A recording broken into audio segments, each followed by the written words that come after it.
Olá pessoal, então hoje nós vamos falar sobre o procedimento do Tribunal do Júri. O procedimento do Tribunal do Júri é um procedimento complexo, escalonado em duas fases.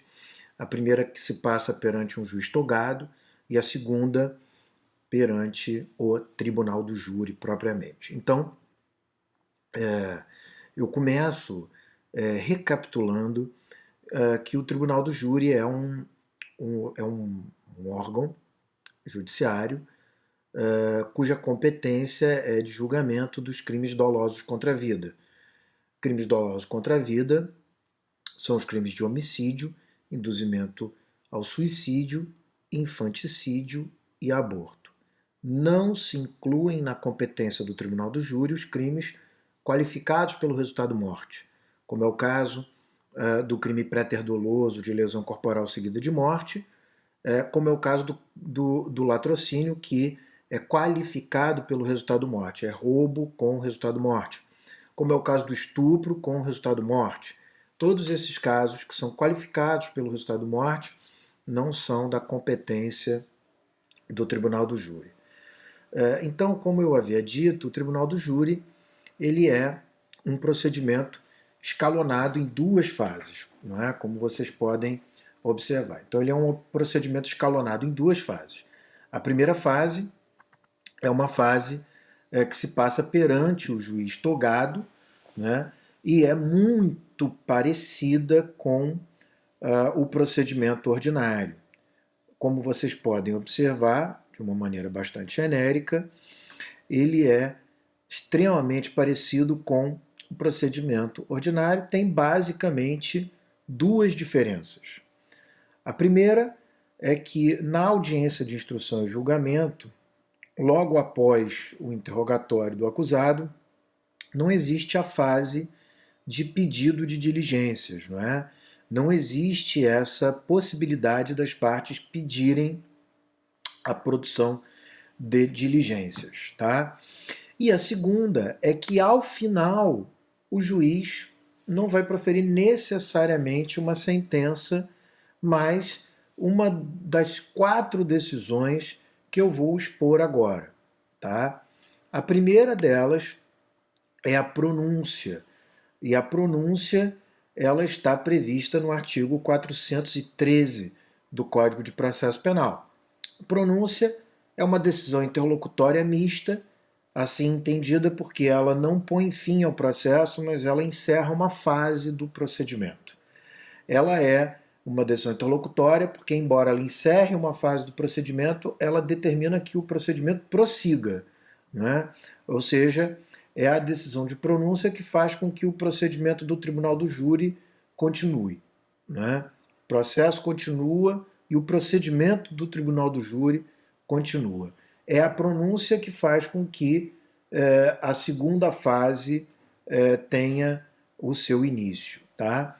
Então, a pronúncia ela é basicamente uma decisão na qual o juiz, fundamentadamente, eu vou explicar essa fundamentação, porque na pronúncia é um pouco diferente, fundamentadamente, ele diz que há materialidade do fato e existem indícios de autoria ou de participação do acusado naqueles fatos. Tá?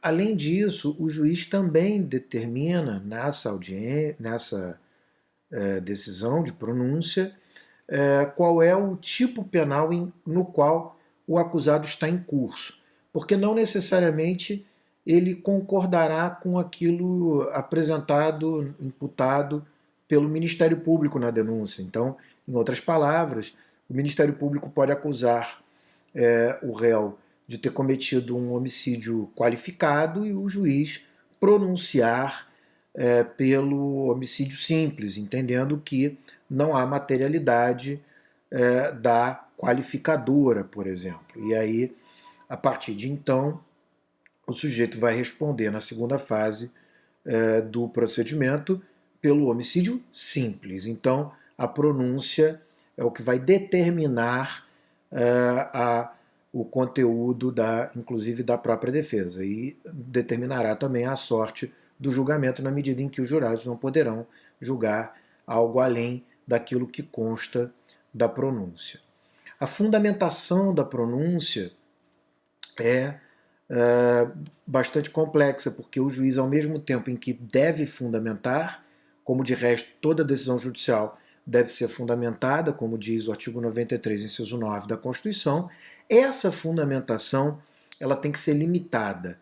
Ela deve apenas indicar a materialidade do fato e a existência de indícios de autoria, indicando, portanto, o dispositivo por consequência.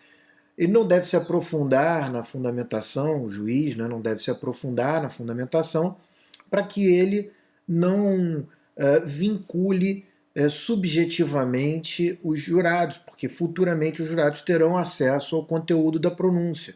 Então, se o juiz argumentar, fundamentar demais, ele termina por vincular, né, se sugestionar os jurados. Então, é uma fundamentação que deve existir, mas ela não deve ser aprofundada. Tá? Então, o juiz vai, com isso, indicar o dispositivo, inclusive as causas de aumento e diminuição, mais especificamente as de aumento, porque as de diminuição podem ser indicadas posteriormente pela própria defesa. Com isso, então, o juiz, e dessa forma, o juiz pronuncia o acusado.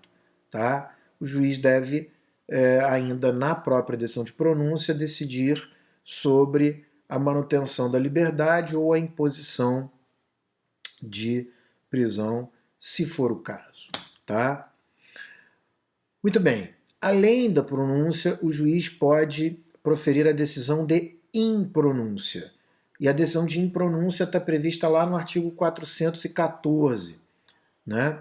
Então, quando o juiz não estiver convencido da materialidade ou da existência de indícios de autoria ou de participação, o juiz impronuncia o acusado.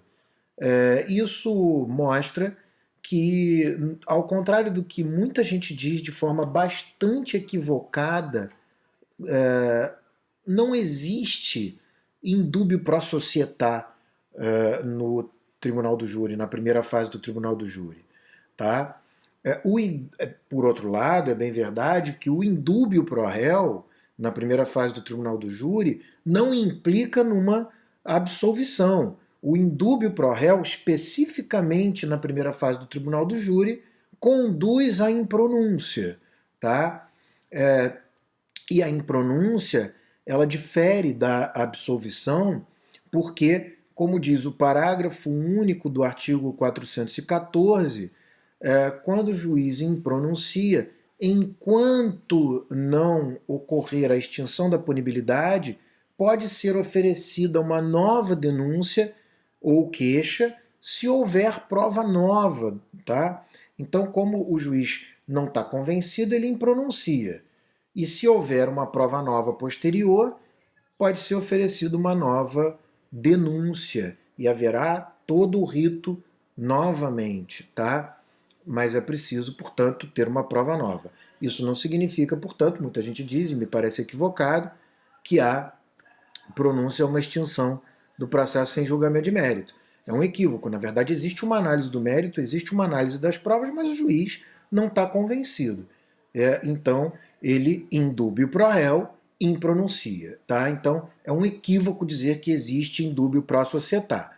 Tá? O correto é dizer que o indúbio pro réu,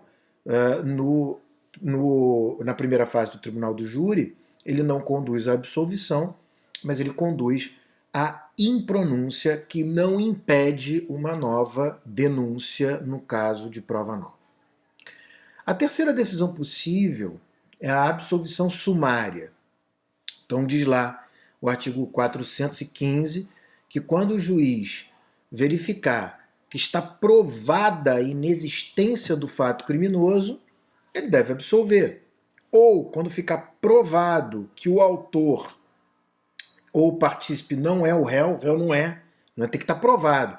Tem que estar provada a inexistência do fato, tem que estar provado que o réu não é autor nem partícipe, ou que o fato não constitui infração penal, ou que está presente, está demonstrada, provada a existência de uma causa de isenção de pena ou de exclusão do crime. Na isenção de pena, leia-se uma causa excludente da culpabilidade e isenção, exclusão do crime, melhor dizendo, há uma causa de exclusão ou da tipicidade, como o erro de tipo ou crime impossível, ou uma causa que exclui a ilicitude, né? São as famosas causas do artigo 23 do Código Penal, que é estado de necessidade, legítima defesa, exercício regular de um direito ou estrito cumprimento do dever legal. Tá? Não se aplica as causas de isenção de pena à inimputabilidade, porque o sujeito tem o direito, se for inimputável, de ser julgado na medida em que a inimputabilidade implicará na imposição de uma medida de segurança, então há o direito de ser julgado por isso. Então essas são as hipóteses de absolvição sumária. E a quarta decisão possível é a decisão de desclassificação. Né? Então, quando o juiz se convencer de que o crime existiu, mas ele não é um crime doloso contra a vida, então ele desclassifica e, de acordo com o artigo 419, ele remete os autos para o juiz competente. Né? Então, porque o juiz do tribunal do júri não tem competência para julgar, por exemplo, homicídio culposo. Então, se o juiz togado constatou que o homicídio existe, mas ele não é doloso, ele é culposo, então ele declina a competência para o juiz comum. Né? Então, nesse caso, nós teremos uma